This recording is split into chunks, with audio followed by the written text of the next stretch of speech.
All right, morning, everybody. We've got head coach Blake Anderson. We'll start with an opening comment, and then you guys can ask questions. Huge road win, beautiful, pretty road win. Man, considering all that went wrong on Saturday to get a win, the phrase "ugly win" does not apply anymore. Man, that's a game you're supposed to lose, and we didn't. To have the turnovers we did, have the injuries we did, to be able to get a win, man, you cannot say enough about how our defense played, how our young quarterback stepped in and stayed calm and found a way to help us get to the finish line. I mean, everybody stepped up and did what they needed to. So we needed it badly to stay in the race, not one we could let drop, and we had enough adversity for that to have been very easy to lose. But to be behind and stay the course and come from behind and find a way to win and then hang on late and run the ball out, run the clock out late in the game, a lot of really positives. So it doesn't get easier. There's going to be a tremendous challenge this week to go to Wyoming with this roster and where we're at and this point of the season. But I got to just super proud of the guys. That's a game that 99% of the time you come out of that one scratching your head, frustrated, saying, we should have and could have and didn't. But really proud of the fact that we found a way to get a win, and hopefully we can just build on it moving forward this week against Wyoming. So, what questions do you have?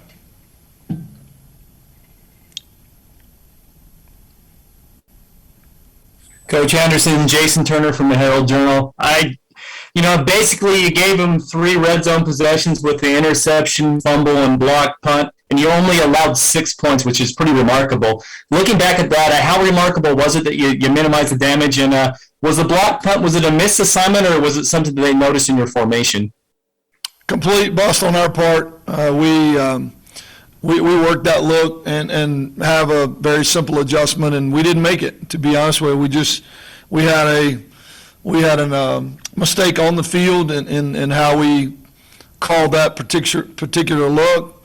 We'll go back to practicing it. We do every week. We do basically every time we run our punt protection out on the field. It should have been a routine play, and in the heat of the moment, I think frustration and maybe some confusion and all that was going on, we didn't idea it right and didn't get it picked up, and we ended up giving up a block punt, something we take a lot of pride in and had not given up block punts in quite a while. Really frustrated that we didn't just handle that with a routine call, and we'll get it fixed. And luckily, as you mentioned, our defense stood up to have 3 possessions inside the scoring area, down in field goal range for sure, to only give up 6 points. Honestly, that's the game right there. Our defense's ability to create backed up defense and make them kick field goals and get one of them, to end up in a 0-point drive. That's the game. In a nutshell, they played lights out when we had to have them, and those 3 drives are what changed the game for us. Coach Brian Priest, KSLSports.com. Talking about the defense, can you elaborate on the importance of Daniel Greshek the other night and what he was able to do pressuring the QB? Yeah, I mean, his stat line, I'm not exactly sure what it was, but I know he was disruptive all night. That's a game that I think he personally had circled on his calendar, having played for those guys and chosen to come here and be with us. He definitely wanted to go and make sure they knew his presence was there, and he showed up in every phase. He played on special teams, but he hit the quarterback and got to the quarterback in some of the most needed downs of the game, and was a physical presence all night long. He's been that all year. This game particularly stood out because of what they do offensively, and it allowed him to do what he loves to do, which is get to the quarterback, and showed up big and had a great game for us. And, Coach, on a similar note, Ike Larson got his first start of the season. What did you see out of him? Just progressively getting better. The guy's covering the field well, making tackles in open space, played phenomenal on special teams as we've seen. Turnovers this season, does not act like a freshman. Glad he's with us, and he's only going to get better. But that just tells you how much confidence we have in his ability to throw him out there first snap of the game knowing he's going to do what's right. Coach, Patrick, oh. Patrick Mahon with the Aggies. Any injury updates at quarterback or with Byron Vaughns? Everything for us is day to day at this point. Clearly, they were pretty obvious injuries, and with protocols in place, it's gonna really depend on what happens in the next 24, 48 hours, what kind of progress those guys make. We'll follow the protocol. They are in the protocol, and if they're cleared, we'll be ready for them to play. If not, we'll be ready to play without them, and that's going to be a day-to-day process. Coach Jason Walker with Cache Valley Daily. Kind of talk a little bit about Wyoming, or a little bit about Andrew Peasley and Levi Williams. Kind of curious the timeline as far as who left first. Like, did Levi join you guys before Andrew Peasley left, or I'm kind of curious what the timeline was there, if you remember. No, we had no intentions of taking a transfer quarterback until Peasley chose to leave. Myself, Coach Tuck had probably 5, 6 different individual meetings with Andrew before he made his final decision. I don't think it was an easy one for him. He loved our locker room, loved the coaching staff, and you have to get, I don't want to put words in his mouth, but he made it very clear this was not an easy decision. But he did want to be the starting quarterback and understood the circumstances with our room and what that meant. And so he put his name in the portal. We then decided to look and investigate the just the landscape of what was available, and Levi reached out fairly quickly. It was obvious he was leaving, and with his fiance being here on campus, I think there was some incentive on his part to be a part of our roster. Knew the circumstances with Logan, knew the circumstances with Coop, both having been a starter and both having played well in the bowl game. Wasn't afraid of competition, and he chose us. So the timeline would be Peasley leaving initially on his own, us kind of evaluating what was available, and then just felt like Levi was too good of a kid and too good of an athlete and had played so well against us and played so well in the bowl game that we'd be crazy not to take him, and he's been a great addition. Coach, Trent Wood with Deseret News. Is it safe to say that Bishop will get some practice reps this week, and how do you approach just him as a true freshman in practice? It is safe to say he will get plenty of reps this week with Levi beat up and Coop beat up and all of them being day-to-day. We'll get him reps and get him ready. You could see very clearly that the moment was not too big for him. He is a very calm, competitive individual. He's played in stadiums full of 40 and 50,000 people in the playoffs in Texas. It's not something that really took him back. He connected the dots really well, did not turn the ball over, which is what you ask any freshman to do, and did a great job with his feet. So with reps, you'd like to think we could put together a very sound game plan that allows him to utilize his skill set. But also we'll be day-to-day in terms of what the other guys can and cannot do. So we'll prepare with him and prepare without him, but he will get reps for the first time since fall camp, which is only going to help him. Coach, how much of the playbook was available to Bishop this weekend? Very, very little. I mean, he has not had team reps in quite a while. Now, he's been in meetings, and so there were a few game plan type things that were at least things he was aware of and knew what they were, but he not had any reps of any of those. So we were pretty tight. We kept it to base stuff that he's had a lot of reps at in fall camp. Tried to make sure that things that he would feel comfortable with. I thought he did a great job in terms of his reads on run, pass reads, his run reads. Again, protecting the ball is critical. That's a dynamic, and I think they've got a really good front, and we're able to get to him a couple times, and he made good decisions. And so there's a lot more we can do with him. He is very capable. He understands the system extremely well, but in the heat of the moment, we were extremely limited because he just hasn't had reps. Coach Jake Ellis, Statesman. With the injuries you have had at quarterback and the way Bishop played, he put his shoulder down and took some hits. Do you get a little nervous about that? Or? Yes, I do. Every time he will take off, I'm going to be nervous. But, we're in the mix. We're in the heat of this thing. And I told Coach Tuck, you got to call plays to win the game. He's in good shape. He's run the ball his whole career.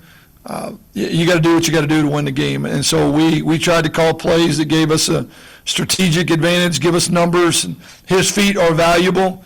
His ability to run obviously was a problem, and we cannot be afraid to run the offense. Now, he can be smart about getting down and getting out of bounds and try not to take any unnecessary hits, but we tell the same thing to Coop and Levi. We were trying to encourage all those guys to be smart about when to run with your shoulder down and when to slide and get out of bounds. So all of that is stuff we'll have to address, but we want defenses to have to defend the entire offense. Coach Jacob Nielsen, KSL.com.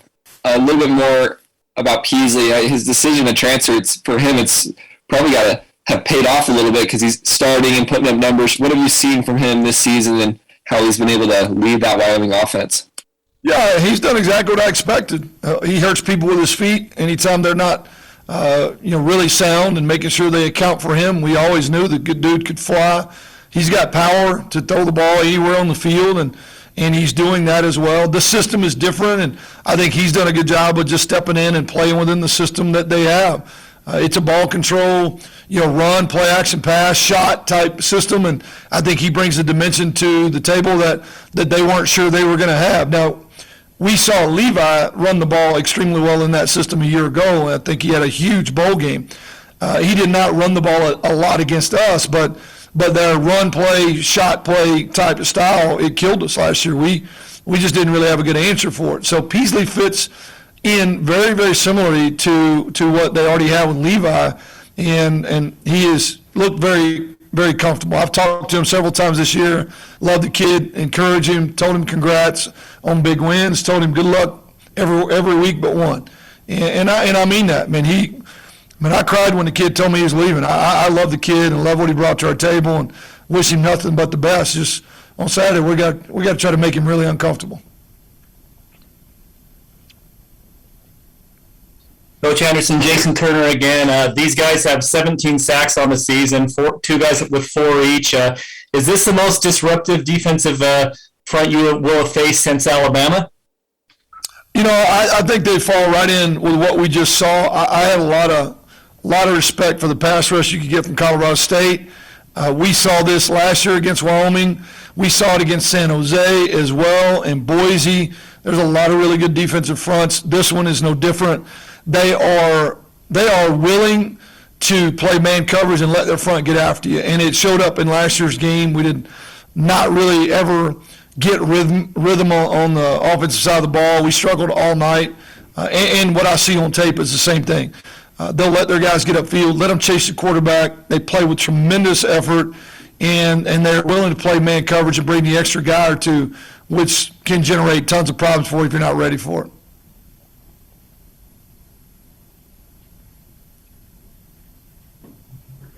Coach, Brian Phillips, Big Blue USU Aggie News. I'm going to switch to the defensive side of the ball. I've noticed that you guys have chosen to kind of platoon Andre Grayson and Mike Anyanwu. Is that kind of determined by down and distance, where you're at in the game? Is it a predetermined call, pregame, flip-flop in series? What goes into that? There's a little bit of everything in that. Some of it has to do with keeping them fresh. Both have been dinged up at some point and tend to do better when they can get a little break. Some of it has to do with sub-packaging. They're both involved in sub-packages, which clearly we love to get people on schedule and be able to package and match up, and that gives us the versatility to do that. And at times maybe, I would have to ask the defense staff a little bit more specifically, but at times there may have been some matchups that we were looking for, but I would say more than anything, staying fresh and being able to utilize guys' skill set for sub-packages has been the predominant reason that we have, changed those guys in and out. Patrick Mayhorn with the Ag Ship again. I want to ask about the pairing at linebacker with MJ and AJ. What has it meant for your defense to be able to pretty much just plug and play those guys? They've played almost every snap.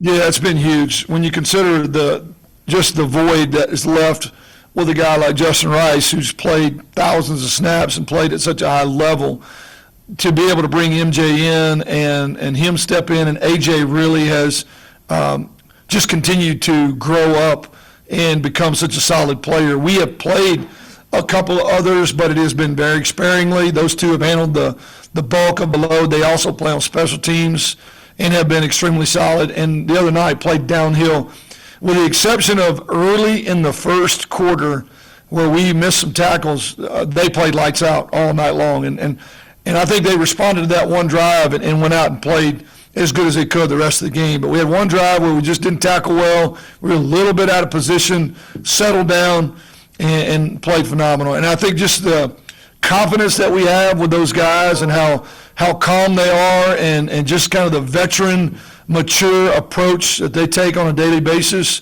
because they practice just as well and as hard as they play. They prepare extremely well. There's a sense of leadership and calmness that they bring to the table, both of those guys. Coach Brian Priest again. I wanted to ask you about Stephen Kotzenle and what he's able to do in helping, especially in a game like Saturday night when it's a field position battle. How important is having Kotzenle back there and knowing that he's going to be able to pin a team deep more often than not? Yeah, he does a phenomenal job at putting the ball where we need him to. You know, the block had nothing to do with him. It's just pure bust up front. But his ability to place the ball in different areas of the field out of the same look is unique. He's got a tremendous amount of control. The hang time that we get from him to allow us to cover, and when needed, I mean, he can send it down there and really flip the field. Done a great job at pinning the ball. We get another one on the 1 or 2 yard line the other night. So he's extremely versatile and very consistent, and takes a tremendous amount of pride in the job that he does. So, I mean, he's a weapon. He really can be. We're fortunate to have him.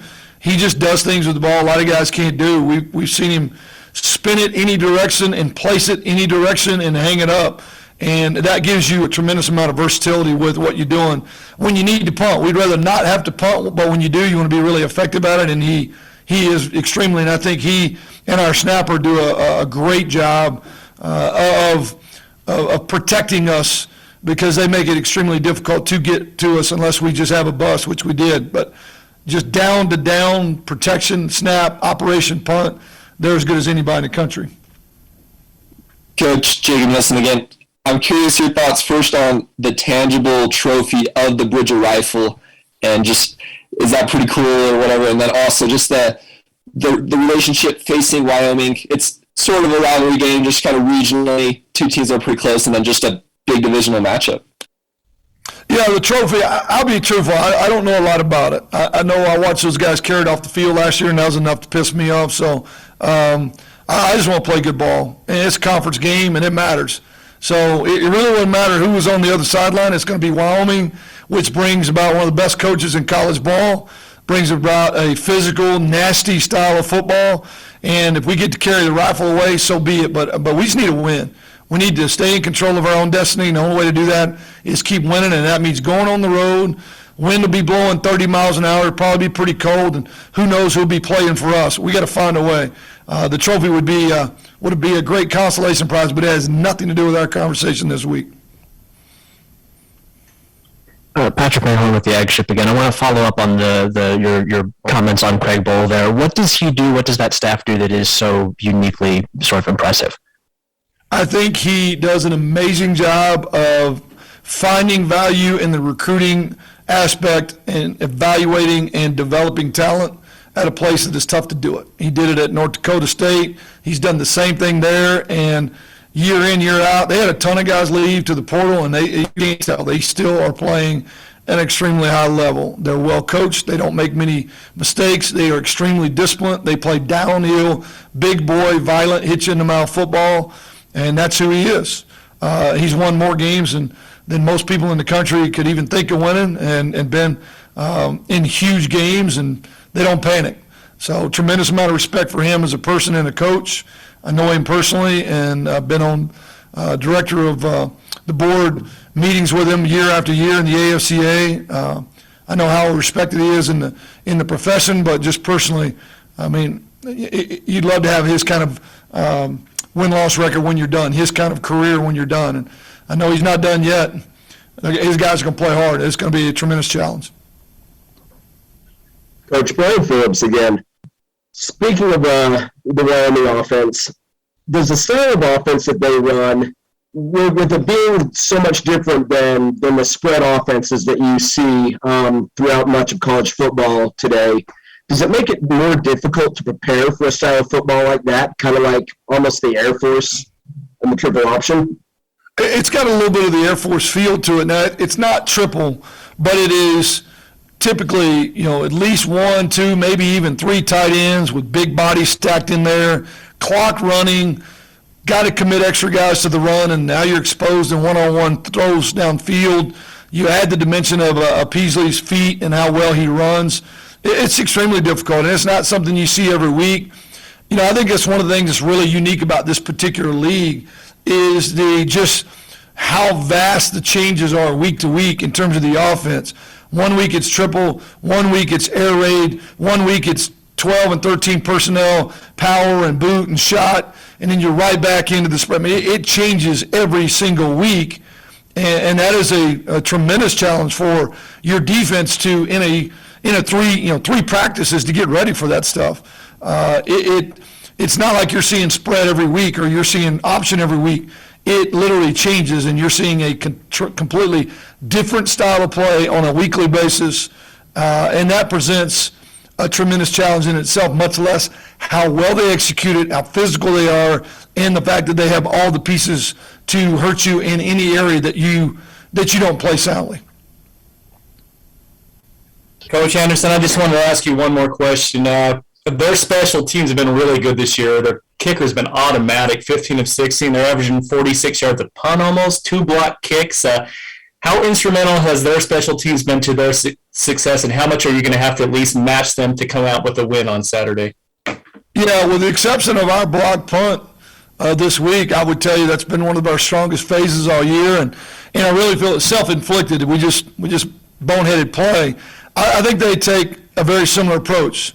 That's one of the things that you don't win championships like Coach Bowles has won in his career. You don't win those without great special teams play, taking pride in special teams and coaching it just as energetically as you do offense and defense. And it shows. They're not extremely complicated. They're just extremely sound. And they compete in that area very, very well. They've always recruited kickers and punters to do the job effectively. This team's no different. You're going to have to play well in special teams phase. And in a game like this, when you get into conference play late in the year, it has a big impact. It can be the phase that swings the whole game one way or the other. We're lucky that it didn't the other night. It could have easily lost us the game. We missed 2 field goals and we give up a block punt. You don't win that game usually. So luckily we picked up in other areas and made plays to win. But it's not a theory we want to test again this week. We need to be sound in that phase. We need to be dynamic in that phase if at all possible, but absolutely sound. Coach, Trent Wood with Deseret News again. This might be a potentially difficult question, but are you familiar with what Tommy Tuberville said last week, and do you have any comment on it or any feelings about it? I have zero idea or clue what Tommy said last week. So, okay. Isn't he in the political arena at this point? He's a U.S. senator, but he had some. He was condemned by the NAACP, and so I was just curious if you had heard all. No, I don't keep up with politics. I'm trying to figure out how to score points and stop folks, but I wish him the best. I don't know what he said at all. So